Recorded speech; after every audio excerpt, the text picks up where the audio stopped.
மக்களில் ஒருவன், மக்களுக்கான தலைவன், முன்னாள் அமைச்சரும் அதிமுக தலைமை நிலைய செயலாளருமான எஸ்பி வேலுமணிக்கு பொதுமக்கள் உற்சாக வரவேற்பு.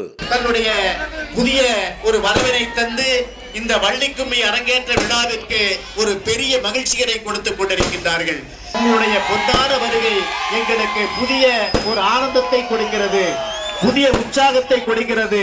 நம்முடைய மக்களுக்கெல்லாம் ஒரு மக்கள் நல பணியாளராக, மக்கள் நல நாயகராக திருப்பணி அரங்கேற்றத்தை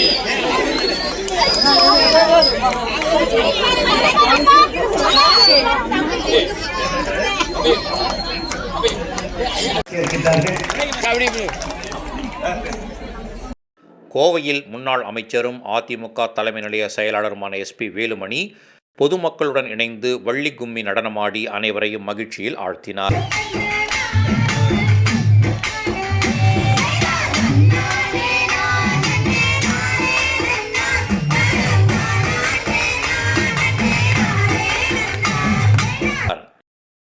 மேலும் வள்ளிக்கும் அரங்கேற்ற விழாவிற்கு வருகை தந்த முன்னாள் அமைச்சரும் எஸ்பி வேலுமணிக்கு சிறப்பு விருந்தினராக கலந்து கொண்ட பேரூர் ஆதீனம் சாந்தலிங்க மருதாச்சல அடிகளார் மாலை அணிவித்து வரவேற்றார்.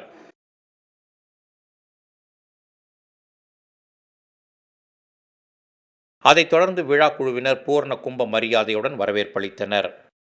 கோவை தொண்டாமுத்தூர் குளத்துப்பாளையம் பகுதியில் உள்ள வெள்ளை முனியப்பன் ஆலய திடலில் ஸ்ரீ கந்தவேலன் கிராமிய குழுவினரின் வள்ளி கும்மி அரங்கேற்ற விழா நடைபெற்றது.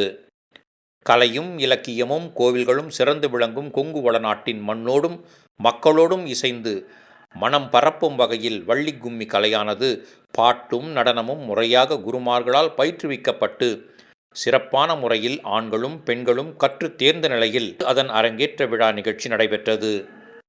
இந்த விழாவில் முன்னாள் அமைச்சரும் அதிமுக தலைமை நிலைய செயலாளருமான எஸ்பி வேலுமணி சிறப்பு விருந்தினராக கலந்து கொண்டு அரங்கேற்ற நிகழ்ச்சியை துவக்கி வைத்ததுடன் அவர்களுடன் இணைந்து வள்ளி கும்மி நடனமாடி பார்ப்போரையும் நடன கலைஞர்களையும் மகிழ்வித்தார். மேலும் இதில் ஏராளமானோர் ஒன்றிணைந்து முன்னாள் அமைச்சரும் அதிமுக தலைமை நிலைய செயலாளருமான எஸ்பி வேலுமணியுடன் இணைந்து நடனமாடியது உற்சாகத்தை ஏற்படுத்தியுள்ளதாக வள்ளி கும்மி நடன கலைஞர்கள் தெரிவித்தனர்.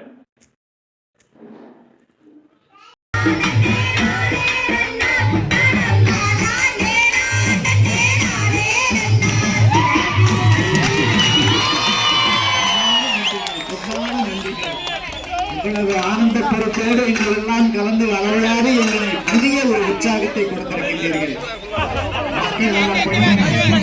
தன்னையே அர்ப்பணி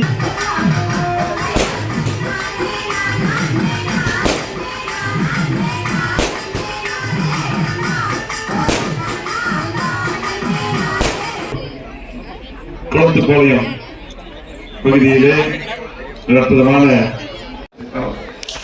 அதே போல இந்த நிகழ்ச்சிக்கு வருகை வந்து அருளாசி வழங்கி சென்றிருக்கக்கூடிய தவத்திரு சாந்தலிங்க கட்சிகள் என்றைக்கும் ஒரு சகோதரன் அது எந்த நிகழ்ச்சி கொடுத்தாலும் நாங்கள் இதே போல இருப்பேன் என்று சொல்லி அனைவருக்கும் இன்னைக்கு பார்த்தீங்கன்னா குடியரசு தினம், முக்கியமான தினம். குடியரசு தின வாழ்த்துக்களை கூறி, புத்தாண்டு வாழ்த்துக்களை கூறி இந்த நிகழ்ச்சி உடனே ஆரம்பிக்கலாம். நன்றி, வாழ்த்துக்கள்.